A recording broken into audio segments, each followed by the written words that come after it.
Let's start off with one we've all heard before, Helaas pindakaas. Literally translated, this means unfortunately peanut butter. This is used when you need to express regret or disappointment, and it's kind of similar to saying in English, oh well, or too bad. Helaas pindakaas. This is used in situations where something didn't go according to plan and there's nothing you can do about it, but it should only be used if it's a minor inconvenience. So for example, they ran out of something that you needed at the grocery store, or it rained when you wanted to do something outside, but you wouldn't use it in a situation where someone tells you that they lost their job or they lost their keys or their wallet or something like that. Number 2, Jip en Janneke taal. Literally translated, this means Jip and Janneke language. This comes from a popular series of books which were written in the 1950s and 60s, featuring two characters called Jip and Janneke. The stories are known for being really clever, but also really simple. So when someone asks you to explain something to them in Jip en Janneke taal, In Jip en Janneke taal, wat doe jij? it means simplify it, dumb it down for me as much as you can. Number 3, met je neus in de boter vallen. Literally translated, this means to fall with your nose in the butter. And it means that someone has found themselves in a fortunate situation without any effort or unexpectedly. Kijk, Goed teken. vallen met de neus in de boter. Apparently, the origin of this expression is not fully known, but it probably relates to a time in the Netherlands when butter was a luxury item that only the wealthy could afford. So if you fell with your nose in the butter, it means you stumbled across a wealthy person's household who had enough money to be able to serve you butter. Number 4, iets achter de rug hebben. Literal translation, to have something behind the back. This is often used to describe a situation that has passed or something that has been completed.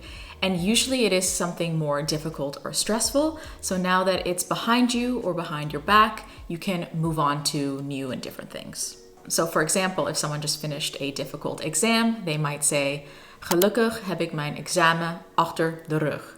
Meaning, luckily, my exams are behind me, indicating like the stress and anxiety of that period is now over. Number 5, nu komt de aap uit de mouw. Literally translated, this means now the monkey comes out of the sleeve. And what it means is that someone's motivations or true intentions behind doing something are finally revealed. So take, for example, one of your friends wants to go to a festival and he or she is trying to convince you and all of your other friends that you guys have to go. The weather's going to be amazing. Their favorite DJ is playing. You're going to love the music. And then finally you find out that his or her crush is also going to be at the festival. So this is a moment when you can say, aha, nu komt de aap uit de mouw. That means like, now I know why you're so fixated on us going to this festival. Number 6, mosterd na de maaltijd. This literally means mustard after the meal. It means that someone's too late to do something or they've arrived after the event has taken place. In the Netherlands, it's pretty common to serve mustard with meat dishes. So if you add mustard to your plate after the meal, it really doesn't serve its purpose anymore. So an example of this, buying travel insurance after you've come home from a trip where you had something stolen, that travel insurance is mosterd na de maaltijd. It's no longer of use. Number 7, aan de hand. Literally translated, it means on the hand. This one isn't really a saying, it's actually an idiom. So what that means is you can't take the words and translate them word for word and have it mean anything, but in Dutch, when you combine the words together, it has a meaning. So it doesn't literally mean on the hand, it actually means going on. So saying niks aan de hand means nothing's going on. Asking wat is er aan de hand means what's going on. Wat is er aan de hand? And saying er is wat aan de hand means there is something going on. Number 8, in de gaten houden, which literally means to keep in the holes. This idiom means to watch or monitor something closely, similar to saying in English, to keep an eye on something. So if, for example, you go to the doctor's office with a complaint, the doctor might say to you, hou het in de gaten. So keep an eye on your complaint, and if it gets worse, then come back and see us. Number 9, een frisse neus halen.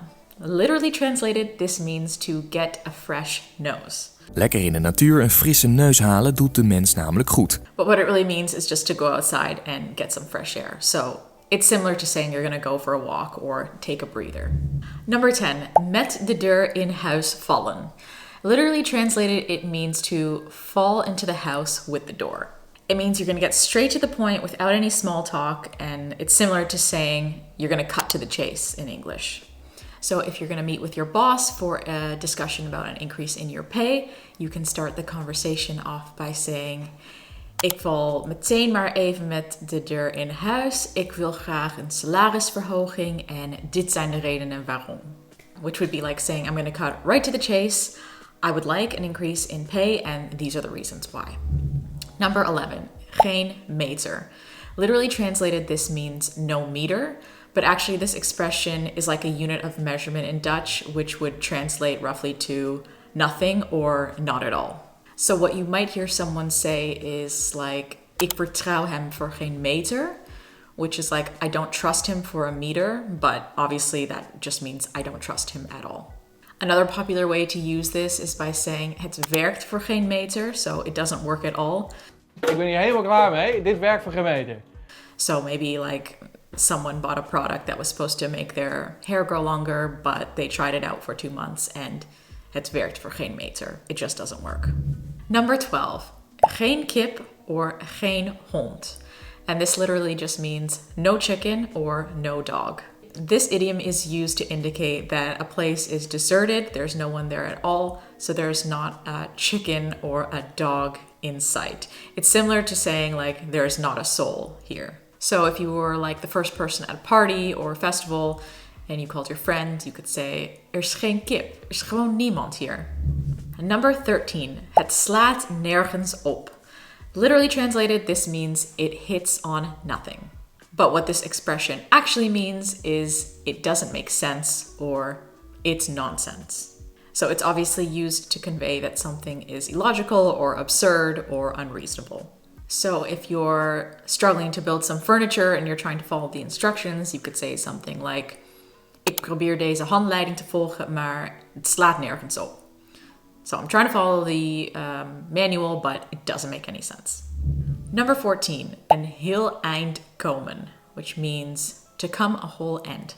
This is a Dutch idiom that is basically the same as saying to come a long way. It's used to describe progress towards an accomplishment or goal, and also indicate that while the final destination has not been met yet, you've made huge progress towards that goal. Ik ben al een heel eind verder gekomen. So you could say to someone, je bent al een heel eind gekomen. You've already come such a long way. Number 15, geen kick geven, which literally means to not give a kick. This would be like saying in English to not make a peep. Het blijft boeiend om te zien hoe kinderen reageren. De ene zie je inderdaad gewoon geen kick geven. So it's used to describe a situation where someone stays silent or doesn't react in a situation where you would expect them to say something or react in a specific way. Number 16, puntjes op de i zetten, which literally translates to putting the dots on the I.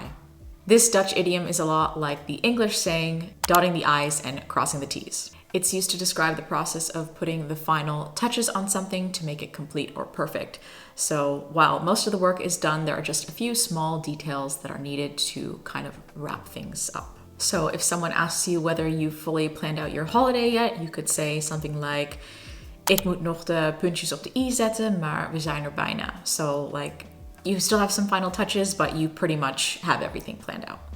Number 17, iets onder de knie hebben, which literally means to have something under the knee.